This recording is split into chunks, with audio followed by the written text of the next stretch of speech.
Assalamualaikum Assalamualaikum Assalamualaikum warahmatullahi warahmatullahi wabarakatuh. wabarakatuh. Kami dari kelompok 5 akan mempresentasikan materi tentang gaya gesek dan gerak dalam 3 dimensi. Kenalkan, nama saya Perkenal- Aditya Dwi Anggoro. Perkenalkan, nama saya Muhammad Rizky Bayhaki. Perkenalkan, nama saya Firman Ardiansyah Putra. Perkenalkan, nama saya Raditya Kanugraha. Kenalkan nama saya Yovan Nugroho.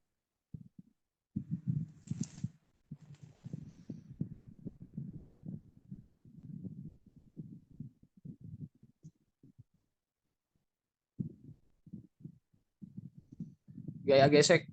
Gaya gesek merupakan gaya yang bekerja akibat adanya sentuhan dari dua permukaan benda. Gaya ini bekerja berlawanan arah dengan arah gerak benda. Gaya gesek dapat terjadi karena sentuhan antara permukaan benda dengan bidang lintasan. Maka ketika benda bergerak, akan terbentuk gesekan di antara keduanya. Contoh gaya gesek, misalnya saat kamu mendorong meja. Jika permukaan suatu objek kasar, maka gaya gesek bisa semakin besar, dan sebaliknya. Maka nilai besar dan kecilnya gaya gesek benda dipengaruhi kasar atau licin suatu permukaan benda lainnya.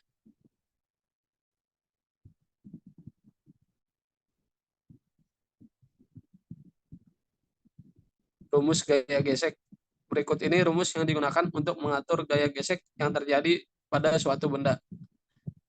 F sama dengan koefisien dikali N. Keterangan. F sama dengan gaya gesek,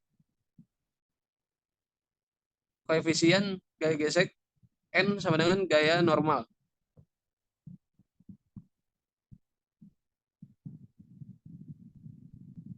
Jenis-jenis gaya gesek. Ada dua jenis utama gesekan, yaitu statis dan kinetis. Menurut jurnal The Physics Teacher, gesekan statis bekerja antara dua permukaan yang tidak bergerak relatif satu sama lain, sedangkan gesekan kinetis bekerja di antara benda-benda yang bergerak. Berikut penjelasan lengkap dan rumusnya. Gaya ini bekerja saat permukaan kedua benda bersentuhan, tidak saling bergeser, jadi besar gaya statis. Jadi besar gaya statis dapat kita ketahui dari hasil koefisiensi gesek statis dikali gaya normal benda. Berikut rumus gaya gesek statis. Fs sama dengan koefisien S kali N. Keterangan Fs besaran gaya gesek statis. Koefisien S adalah koefisien gesek statis. N adalah gaya normal. Koefisien gaya gesek adalah besaran yang dipengaruhi kekasaran kedua permukaan benda yang bersentuhan.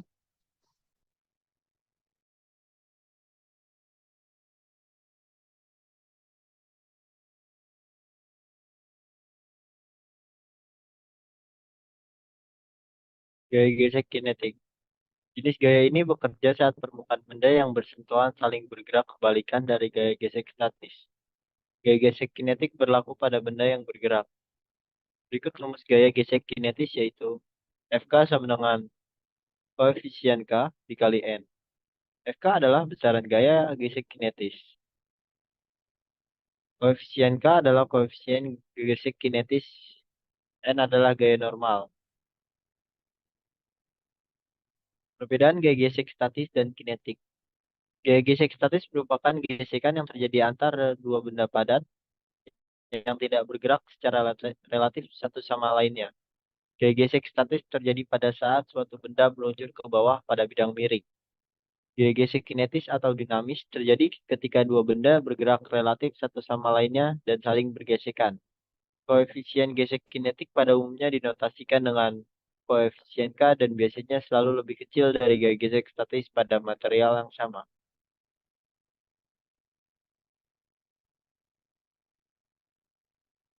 Aplikasinya di kenyataan. Pertama, ban mobil yang melaju di jalan aspal dapat dikendalikan dengan baik karena pada saat pengoperasiannya terjadi gaya gesekan antara permukaan aspal dan ban mobil. Dua, saat mendorong atau menarik sebuah benda, maka akan terjadi sebuah gaya gesek antar permukaan lantai dan permukaan benda. Hal ini tentunya memudahkan untuk memindahkan lokasi benda dan lain-lain.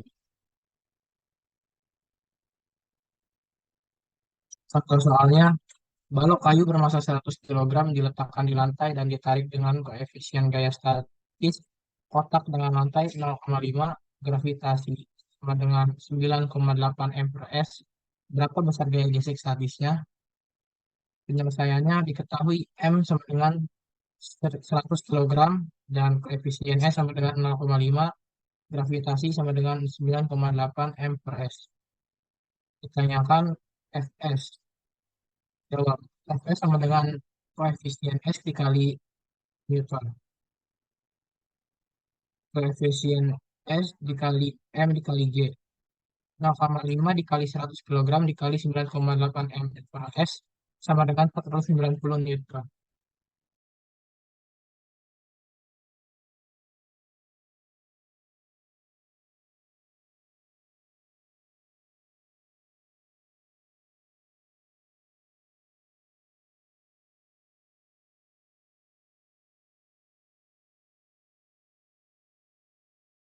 Next slide lagi.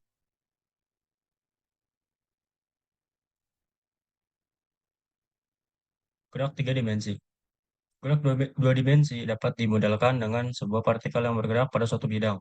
Sedangkan gerak 3 dimensi dapat dimodelkan sebagai sebuah partikel yang bergerak di dalam suatu ruang.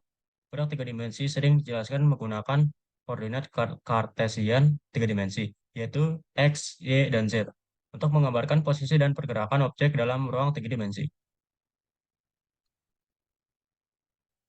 Posisi dan perpindahan. Vektor posisi partikel yang bergerak dalam satu bidang XY dapat dinyatakan sebagai berikut. R sama dengan XI plus YJ. Lalu yang kedua ada, jika partikel bergerak dalam suatu ruang X, Y, Z, maka persamaan 1 dapat dikembangkan menjadi persamaan 2 sebagai berikut. R sama dengan XI plus YJ plus JK. Dengan K adalah vektor satuan pada arah sumbu Z.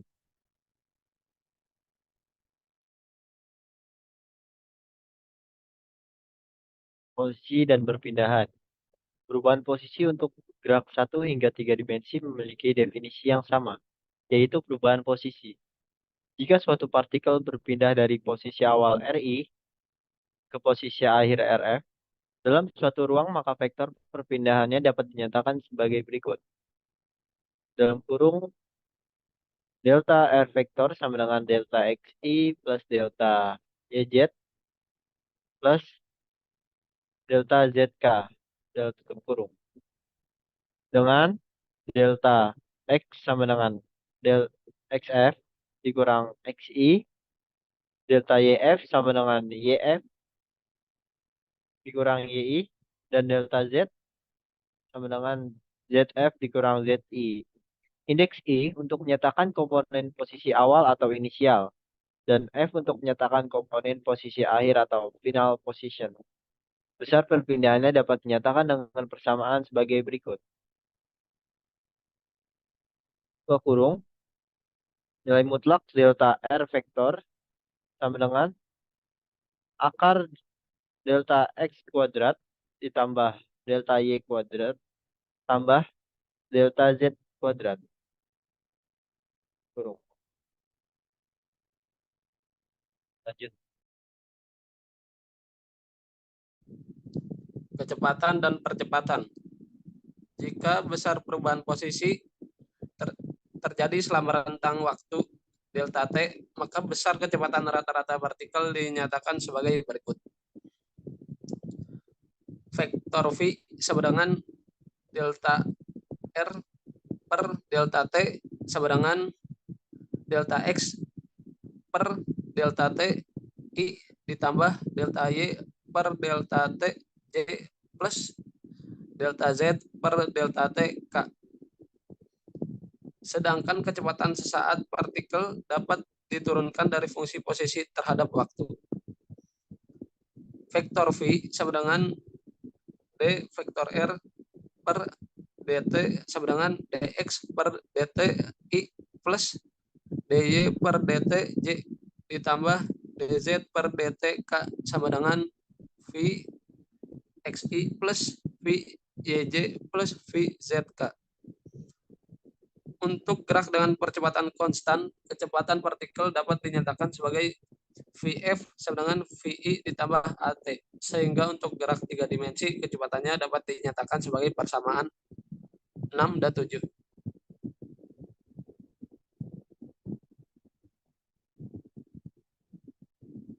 Yuk lanjut.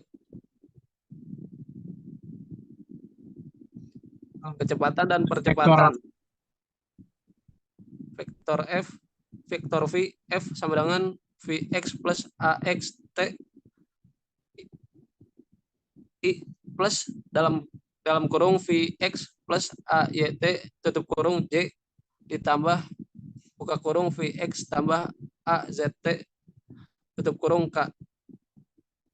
Vektor Vf sama dengan buka kurung Vxi ditambah Vyj ditambah Vzk tutup kurung ditambah buka kurung AXI ditambah AYJ ditambah AZK tutup kurung T. Jika besar kecepatannya tidak tetap, maka besar kecepatan rata-rata partikel dapat dihitung dengan membagi besar perubahan kecepatan yang terjadi pada selang waktu tertentu. Vektor A sama dengan delta vektor V per delta T sama dengan delta V X per delta T I ditambah delta V Y per delta T Y ditambah delta V Z per delta T K tutup kurung. Percepatan sesaat dapat diturunkan dari fungsi kecepatan terhadap waktu. Vektor V sama dengan D vektor V per dt sama dengan dvx per dt I ditambah dvy per dt j ditambah dvz per dt k sama dengan vxi ditambah cj ditambah vzk.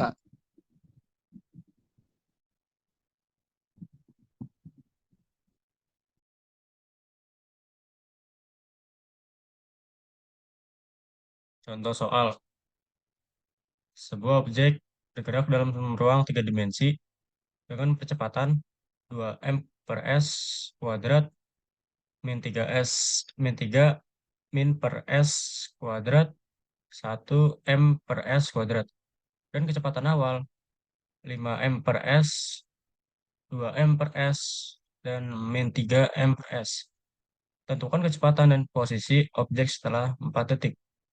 Solusinya itu yang pertama, tentukan kecepatan akhir menggunakan rumus kecepatan akhir sama dengan kecepatan awal lalu percepatan dikali waktu. Kecepatan akhir sama dengan 5m per s, 2m per s, min 3m per s ditambah 2m per s kuadrat min 3m per s kuadrat 1m per s kuadrat dikali 4s. Lalu sama dengan hasilnya itu kecepatan akhir sama dengan 13m per s min 10m per s 1m per s. Lalu ada solusi kedua. Yang kedua, tentukan posisi akhir menggunakan rumus posisi akhir. Sama dengan posisi awal ditambah kecepatan awal dikali waktu.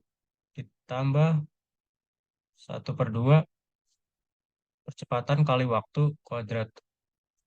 Sama dengan posisi akhir sama dengan 0m, 0m, 0m ditambah 5m per s, 2m per s, min 3m per s dikali 4s ditambah 1/2 2m per s kuadrat, min 3m per s kuadrat, 1m per s kuadrat dikali 4s kuadrat. Hasilnya itu posisi akhirnya 52m, min 32m, min 3m.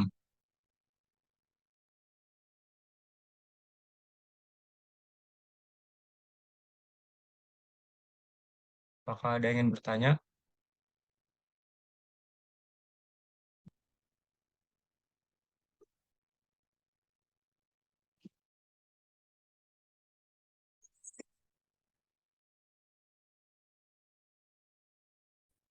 Jika tidak ada yang ingin bertanya, bisa saya cukupkan.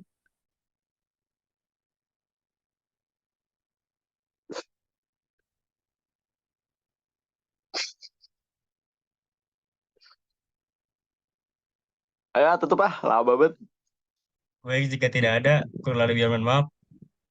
Wassalamualaikum Assalamualaikum warahmatullahi warahmatullahi Waalaikumsalam wabarakatuh. wabarakatuh. warahmatullahi wabarakatuh.